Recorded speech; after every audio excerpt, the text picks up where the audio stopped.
Welcome to CSS Breakdown, book by book, season 09, episode 18. Today we open Norman Lowe's Mastering Modern World History to explore the dramatic and, well, often turbulent saga of the Soviet Union and Russia. That's right. We're covering a huge span, basically from the immediate aftermath of Stalin's death right up to the era of Vladimir Putin.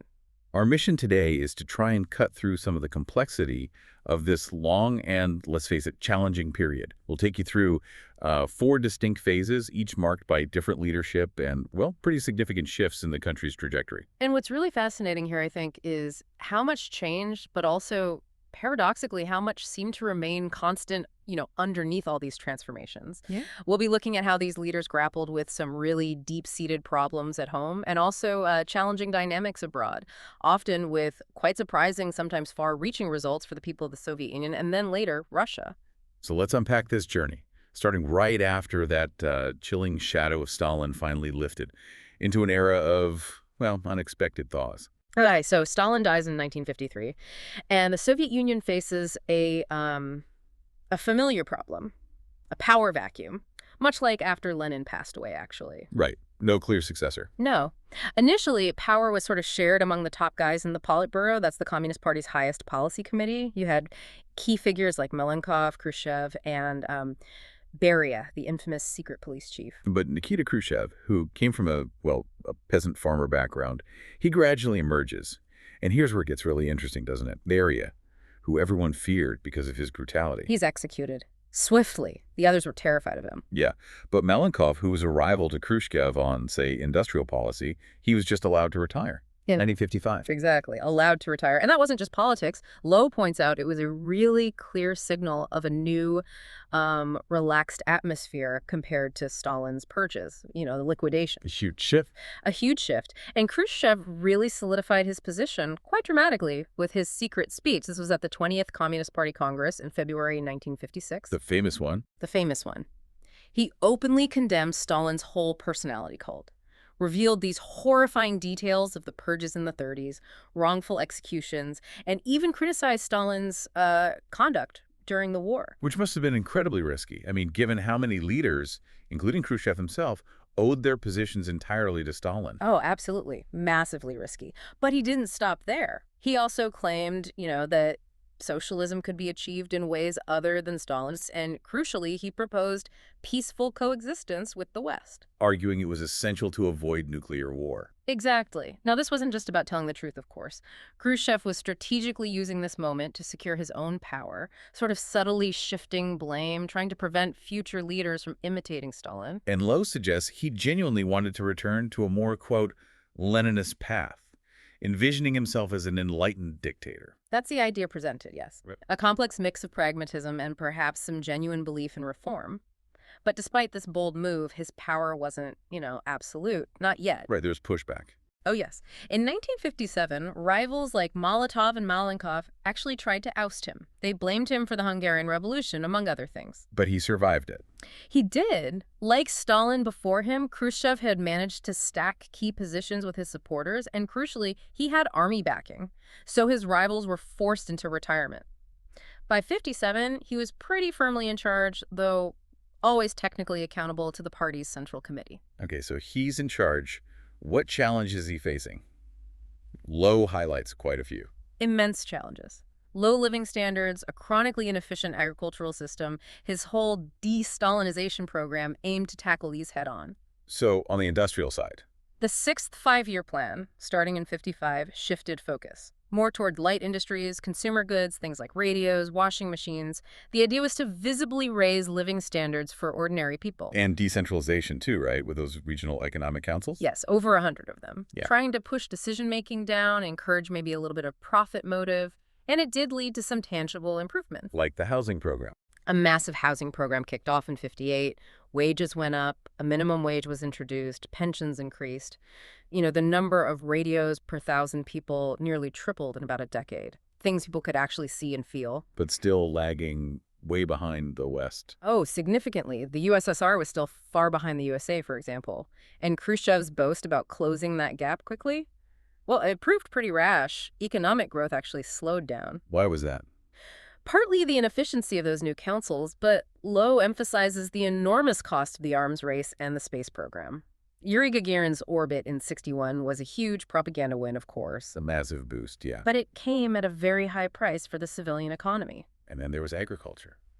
Always a problem area. A deep-seated problem. Khrushchev, with his peasant background, saw himself as an expert. He famously toured the countryside, actually talked to farmers, apparently a first for a Russian ruler. And his big idea was the Virgin Land Scheme. His special brainchild, as Lowe calls it, launched in 1954, cultivating these vast areas in Siberia and Kazakhstan, young volunteers, thousands of new tractors. Plus, he let peasants sell crops from private plots, lowered taxes, increased government payments. And initially it worked. Initially, yes. A dramatic 56% increase in farm output by 1958 looked like a huge success. But then Things went wrong. Badly wrong. The Virgin Land Scheme ultimately failed. The land quality was poor, not enough fertilizer, and then devastating dust storms hit. oh dear. By 1963, grain output just plummeted. Russia actually had to start importing grain, even from the USA. A huge humiliation. And Lowe makes it clear this was a major factor in his eventual downfall. Right. It really showed the limits of that kind of top-down planning against nature. Exactly. A recurring theme, really. Okay, so beyond the economy, Khrushchev also fostered this more relaxed political and social atmosphere, the famous thaw. Yes, the thaw. It meant, less secret police activity.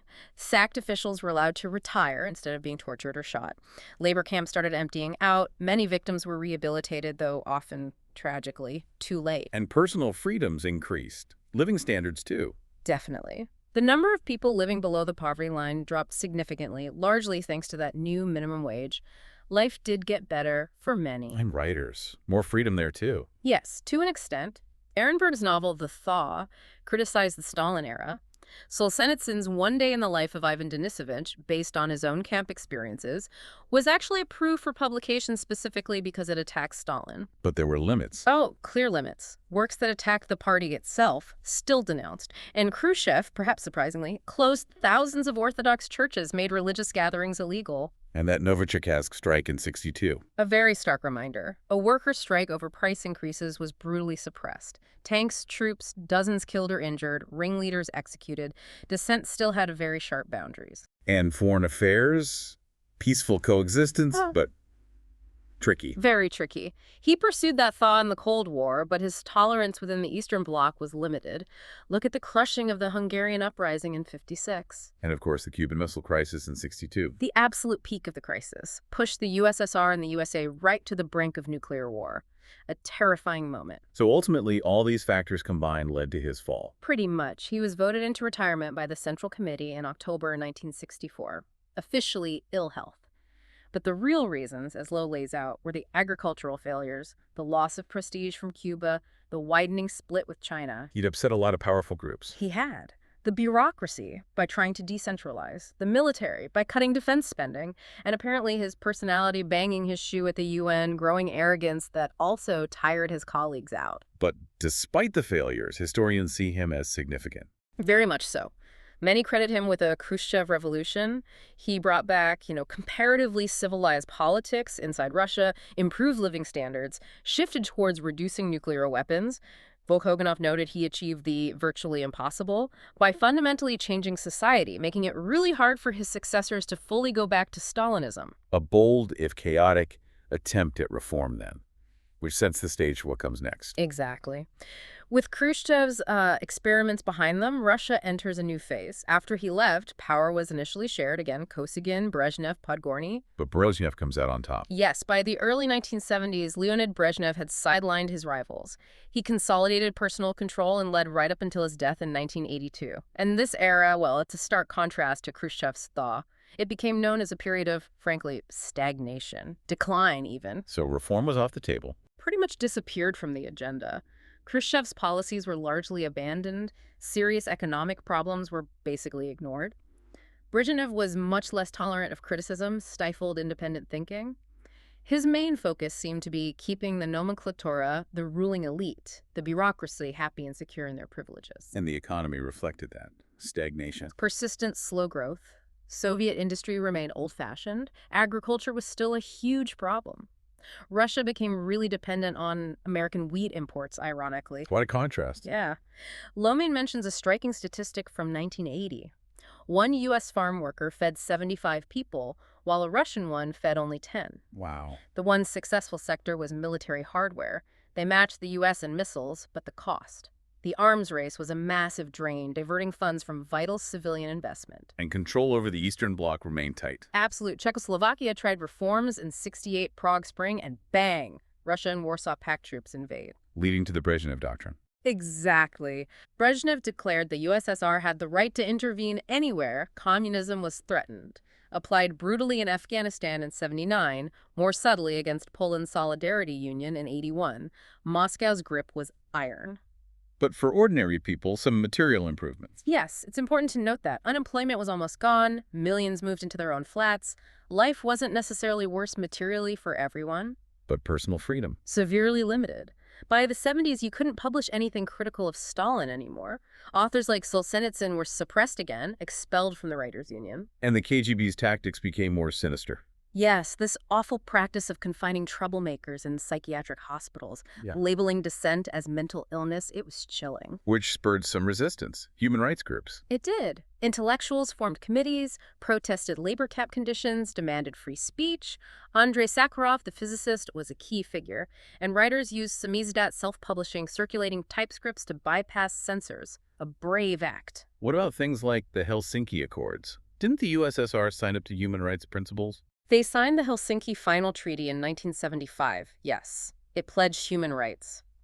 Brezhnev claimed support, but in reality, little changed. Monitoring groups were suppressed. Sakharov himself was sent into internal exile in Gorky, far away from foreign journalists. Shows the limits of those agreements. And foreign policy beyond the bloc. Still peaceful coexistence. It was one of the few Khrushchev policies continued, partly because relations with China were getting worse. But the invasion of Afghanistan in '79 really soured things with the West again. Brezhnev talked disarmament but massively increased Soviet forces' navy, SS-20 missiles, and stepped up aid to places like Cuba, Angola, Ethiopia. So after Brezhnev dies in '82, we get this brief interlude. Yes, a couple of short-lived leaders. First, Yuri Andropov, former KGB head. He actually tried some anti-corruption drives, some reforms, but he died after just over a year. And then Chernenko. Konstantin Chernenko, more of a conventional party man. Abandoned Andropov's campaigns kept suppressing human rights activists. His brief rule, as Volkogonov summed it up, just symbolized the deepening crisis, the lack of ideas, and the inevitability of, well, the convulsions to come. The stage was perfectly set for someone radical. Or at least someone perceived as radical. Enter Mikhail Gorbachev. He comes to power in March 1985, relatively young at 54, dynamic, determined to revitalize this stagnant country. And his key policies were Glasnost and Perestroika. Exactly. Glasnost meaning openness and Perestroika meaning restructuring of the party, the economy, the government. He genuinely seemed to believe these reforms could create a more humane, democratic, socialist system, still within the Marxist-Leninist framework. Though his successes abroad, like ending the Cold War, often seemed greater than at home. That's often how it's viewed, yes. Wow. Domestically, Glasnost had a huge impact almost immediately. Dissidents like Sakharov were released. Figures executed under Stalin, like Bukharin, were rehabilitated. Pravda, the official paper, even started criticizing Brezhnev. Unthinkable just years earlier. Absolutely. A new law stopped the use of mental institutions for dissidents. Political events were televised. Culturally, banned anti-Stalin films and novels were shown. Works by suppressed poets were published. And that new frankness in reporting. Chernobyl. The Chernobyl disaster in April '86 was a key moment. The reporting was unprecedentedly frank eventually. The aim was to expose inefficiency, corruption, mobilize support for change, though direct criticism of the party itself was still generally discouraged. And Perestroika on the economic front, what did that involve? Allowing small-scale private enterprise, family restaurants, car repairs, things like that, trying to foster competition. The law on state enterprises in '87 aimed to free factories from central planners, make them respond to customer orders. And politically, moves towards democracy. Tentative moves, initially. Elections for local councils, factory managers, even secret elections for top party posts, those still within the party. But then bigger changes to government structure. Yes, dramatic changes.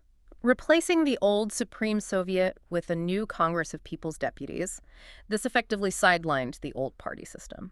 and Boris Yeltsin, who'd been sacked by conservatives. He makes a comeback. A huge comeback. Elected president of the Russian Republic's parliament in May 1990. Reserved Communist Party seats were abolished.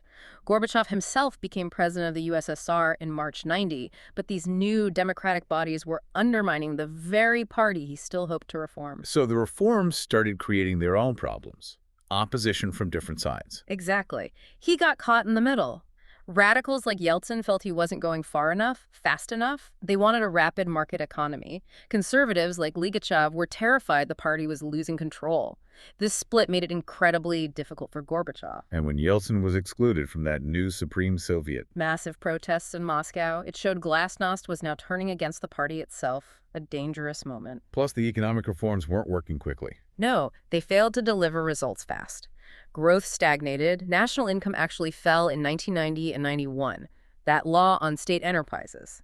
It led to factories jacking up prices rather than output. Soaring inflation, budget deficits. Shortages, queues. Worse than ever. Basic goods were in short supply. Public disillusionment really set in. Remember those Siberian coal miners in '89? The strike over soap. Exactly. No soap at the end of their shift. It led to a massive strike, the first major one since 1917, demanding better conditions, independent unions like Poland's Solidarity, and an end to party privilege. The government gave in on many demands, but the economy didn't improve. A quarter of the population was below the poverty line by early 1990. And on top of all that, nationalism was rising. Massively. The USSR was made up of 15 republics.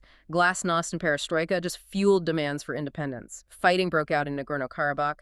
Then the Baltic states, Lithuania, Latvia, Estonia declared independence in 1990. Moscow refused to recognize it, but the genie was out of the bottle. And the Gorbachev-Yeltsin rivalry intensified. Became bitter rivals. Yeltsin pushed for a voluntary union, independence for republics, arguing the Communist Party was beyond saving.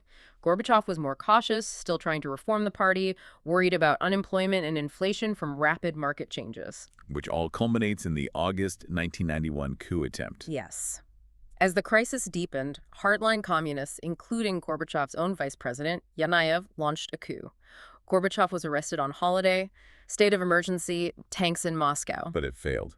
Spectacularly. It was incredibly poorly organized. Crucially, they didn't arrest Yeltsin. He rushed to the White House. The Russian parliament building, climbed onto a tank, condemned the coup, and rallied the people. An iconic moment. Absolutely. The troops were confused, hesitated to shoot. The coup leaders just folded within days. Yeltsin emerged as the hero. Gorbachev returned, but his authority was shattered. And the consequences were immediate. Immediate and decisive. The Communist Party was totally discredited, banned in Russia. Yeltsin sidelined Gorbachev completely. Ukraine voted for independence in December '91. That was really the final nail in the coffin for the USSR. So Yeltsin negotiates the CIS. The Commonwealth of Independent States, yeah. With Russia, Ukraine, Belarus initially. Gorbachev's role just ceased to exist. He resigned on Christmas Day, 1991. At the time, many Russians saw him as a failure. Understandably, yes. A traitor to conservatives, incompetent to ordinary people suffering economically, too slow for the radicals. But historians have a different view. Many, like Archie Brown, whom Lowe cites, see him as an outstanding leader. He was decisive in freeing Eastern Europe, ending the Cold War, bringing unprecedented freedom, speech, press, religion, movement to Russia itself. He tried to reform the party, found it riddled with corruption, and ultimately dismantled its power peacefully. Quite a remarkable, if unintended, achievement. It does raise that question, though. Could communism have survived if he'd done things differently, like the China model? Some Russians believe so. Economic reform first, keep tight political control. Bukovsky argued Gorbachev sawed off the branch he was sitting on by weakening the party. But others say the party was beyond saving anyway. Yes, that it was too arrogant, complacent, corrupt. That only force, which Gorbachev avoided, could have propped it up. The legacy is complex. Benefits like education, defeating Nazism, sure, but also a rigid, stifling system and that huge military burden left for the new Russia. So the Soviet Union is gone. Enter Yeltsin, facing this enormous task of creating a market economy from scratch. A truly daunting task, dismantling the command economy. He appointed Yegor Gaidar, who proposed shock therapy. Rapid price liberalization, rapid privatization. The promise was stabilization within a year. But the reality was painful. Shock therapy kicked off in January 92. Prices just exploded. Lowe mentions increases of 30 times by year-end in some cases. Wages couldn't keep up. Mass unemployment, homelessness. And the privatization program didn't go as planned. Not at all. It was meant to give citizens vouchers for shares in state industries. But in practice, managers, financiers, the soon-to-be oligarchs, managed to accumulate enough vouchers or use their connections to buy up whole plants at bargain basement prices. And they didn't reinvest. Often not. Many transferred profits abroad instead. By late 93, Lowe quotes descriptions of Russia being thrown back 2 centuries to a savage era of capitalism. So democracy became linked with chaos. For many Russians, yes. Chaos, plundered by a small clique. Lowe mentions the term democracy, using the Russian word for shit, became common. Corruption, fraud, criminal mafias became part of daily life. One report estimated mafias controlled 70–80% of business by early 94. This must have caused huge political instability. Massive instability. Russia had no real democratic tradition. The constitution was unclear. Parliament, full of anti-Yeltsin forces, tried to remove him. Yeltsin, backed by a referendum, tried to force through a new constitution making parliament subordinate. Leading to actual fighting in Moscow. Yes, in October 1993, opponents barricaded themselves in the White House building. Yeltsin ordered the army to storm it. Around 200 deaths, hundreds wounded, a sort of mini-civil war. His new constitution was narrowly approved afterwards, but his party did very poorly in the new Duma elections. A clear rebuke. And then the Chechen conflict added to the turmoil. Chechnya, an Islamic region, declared independence after the USSR broke up. Yeltsin invaded in December 94, expecting a quick victory. But they met fierce resistance. Fierce resistance. Grozny was eventually captured, but the Chechens waged a brutal guerrilla war, even recapturing Grozny by mid-1996. Russia lost maybe 20,000 men. Public opinion turned against the war. So a ceasefire just before the 96 elections. Yes, a timely ceasefire in May 96. But the underlying issues weren't resolved. Fighting resumed later. Meanwhile, those Duma elections in December 95 showed Yeltsin's weakness. His supporters did poorly. The revived Communist Party under Zyuganov became the largest bloc. Nostalgia for the USSR was real. Making the 96 presidential election look very uncertain for Yeltsin. Extremely uncertain. His popularity was rock bottom.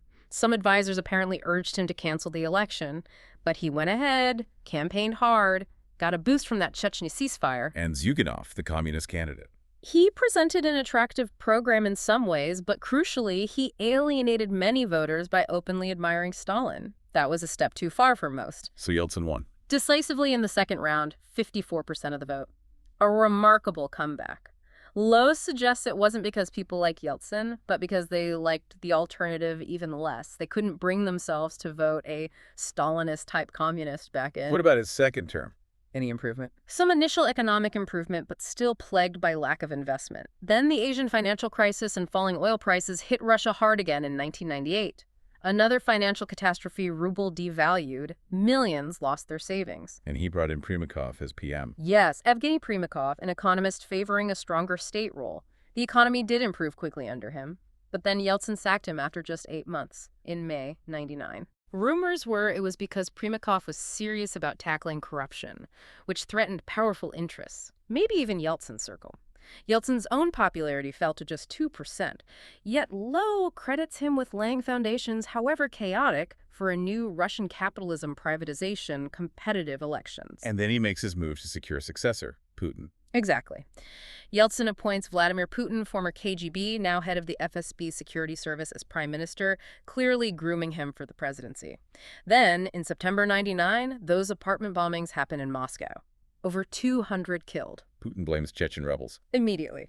And orders an all-out, brutal assault on Chechnya. This decisive, tough handling massively impressed the Russian public, who were tired of chaos and weakness. Boosting his popularity just before elections. Hugely. His new unity bloc did well in the Duma elections. Then, Yeltsin dramatically resigns on New Year's Eve 1999, making Putin acting president. Putin quickly builds a pro-government majority in the Duma, something Yeltsin never managed. And then he wins the March 2000 presidential election outright, first round, 53% of the vote, a stunning rise. So Putin's first term, what were his main aims? Lowe outlines them. Stamp out corruption. His famous line about destroying the oligarchs as a class, develop a more controlled market economy, restore law and order, and the Chechen War. Did he succeed? He certainly moved against critical oligarchs, especially those controlling media like Gazinsky and Berezovsky. Mikhail Khodorkovsky, the oil tycoon, was jailed. New laws made it harder for oligarchs to fund political parties. The economy recovered strongly, mainly thanks to soaring oil prices. Budget went into surplus, and he cultivated that strongman image, boosting the FSB, putting security people in key government jobs. But it wasn't all smooth sailing. Not at all. The Kursk submarine disaster in 2000 was handled terribly from a PR perspective. The Chechen conflict dragged on with horrific terrorist attacks like the Dubrovka theater siege in Moscow in 2002. Where many hostages died from the gas used by security forces. Yes, 129 hostages died. Huge criticism over the government's secrecy about the gas. Poverty also remained a significant problem. Yet his personal popularity stayed high. Remarkably high. Tax and pension reforms were popular. The economy was booming, relatively speaking. Foreign investors felt more confident. His United Russia Party won a huge majority in the 2003 Duma elections. Though analysts pointed to authoritarian tendencies. Yes, Lowe mentions the idea of controlled democracy. For example, the Kremlin apparently deliberately set up a nationalist party, Rodina, just to draw votes away from the communists. Clever, maybe, but definitely controlled. And he wins re-election easily in 2004. Sweeping victory, 71% of the vote. The Council of Europe criticized the fairness, lack of media access for opponents, but Putin just brushed it off. His second term starts with another tragedy. Beslan. The horrific Beslan school siege in September 2004. Over 300 killed, including 186 children when security forces stormed the building after militants took it over. Again, criticism of excessive force. And Litvinenko made those controversial claims. Yes, Alexander Litvinenko, the former KGB agent who defected, claimed it was somehow an inside job by security services to justify crackdowns. Putin responded with tougher anti-terror laws, more power for security forces, even authorizing the FSB to assassinate terrorist groups abroad. Which makes Litvinenko's own death even more chilling. Absolutely. Killed in London by radioactive polonium in 2006. Strong suggestions of Russian state involvement. And just weeks before, Anna Politkovskaya, the journalist highly critical of the Chechen War, was shot dead in Moscow. A pattern seemed to be emerging for critics. But the economy continued to boom. For most of this period, yes. Driven by those high oil prices, 60 pounds a barrel by 2006, and Russia being the world's biggest gas producer, the software industry also grew significantly. But was the money being used effectively? For reform? Less so, according to Lowe's. Putin put much of the windfall into a large reserve fund, rather than major investment or deep structural reforms, so economic reform kind of stagnated. And that meant the 2008-09 crisis hit hard. It did hit hard, despite the reserve fund cushioning some of the blow. And other areas suffered from underfunding education, healthcare. Once Soviet strengths deteriorated, universities had budgets slashed. Quality healthcare often required payment. And the elderly. Struggling. Rising prices, stagnant pensions. You'd see elderly people selling produce on street corners. It's understandable, Lowe notes, why many ordinary Russians felt nostalgic for the relative stability of post-Stalin Soviet times. Were there protests? Some public demonstrations, the dissenters' marches in 2007, but they were met with police suppression. Public criticism remained low, partly media control, partly fear, but also, Lowe suggests, the liberal intellectuals had lost credibility after backing Yeltsin's chaotic era. So Putin reaches his term limit. What next? The Constitution barred a third consecutive term, so he picked his close ally, Dmitry Medvedev, as the presidential candidate. Medvedev then announced Putin would be his prime minister if he won, their slogan. Together, we win. A clear signal of continuity. Very clear. Medvedev won easily in March 2008. And the tandem? That's what journalists called it. The day after becoming president in May 2008, Medvedev appointed Putin prime minister. Almost immediately, they faced the South Ossetia War in August 2008. Georgia invaded, Russia counterattacked. Decisively. Drove the Georgians out, recognized South Ossetia and Abkhazia as independent. Very popular move inside Russia. Showed strength. But then the global financial crisis hit. Yes, 2008-09.